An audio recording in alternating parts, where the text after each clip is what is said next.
ప్రజలు ముఖ్యంగా 17 మెడికల్ సీట్లని మీరు ప్రైవేట్ పరం చేస్తా ఉన్నారు. జగన్మోహన్ రెడ్డి గారి మీద కక్ష సాధింపు చర్యగా మీరు ఈ పని చేస్తా ఉన్నారా? ప్రజలకి అన్యాయం చేయాలి అనే విధంగా చేస్తా ఉన్నారా? ఇవి ప్రైవేట్ పరం చేసి వాటి ద్వారా వచ్చిన సొమ్ముని మీరు జేబుల్లో వేసుకోవడానికి ఈ రకమైన పరిపాలన చేస్తా ఉన్నారా అని నేను నిలదీస్తా ఉన్నాము. దీనికి సమాధానం చెప్పాల్సిన బాధ్యత మీకుంది. ఈ రోజున అనేక దేశం కూడా మొత్తం మన రాష్ట్రం వైపు చూసింది. మన రాష్ట్రంలో ఇన్ని మెడికల్ కాలేజీలు రావడం, పక్క రాష్ట్ర ప్రజలైతే పక్క రాష్ట్రంలో వాళ్ళైతే మాకు మెడికల్ కాలేజీలు లేవు, సీట్లు లేవు, ఎంబీబీఎస్ సీట్లు అని చెప్పేసి ప్రదక్షిణాలు చేస్తా ఉన్నారు.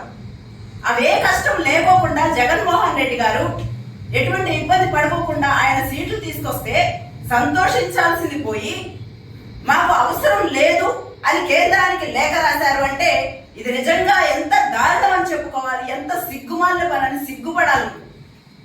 ఈరోజు నువ్వు చేసే పనులకి ఆ రోజు జగన్మోహన్ రెడ్డి గారు నీ గత ప్రభుత్వంలో 1000 హాస్పిటల్స్ మాత్రమే పరిమితం చేసే ఆరోగ్యశ్రీ, కానీ జగన్మోహన్ రెడ్డి గారు 2371 హాస్పిటల్స్ కి ఆయన ఆరోగ్యశ్రీ తీసుకొచ్చారు.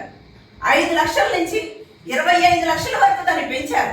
అంటే ఆరోగ్యాన్ని ప్రజలకి ఎంత చేరువ చేశారు.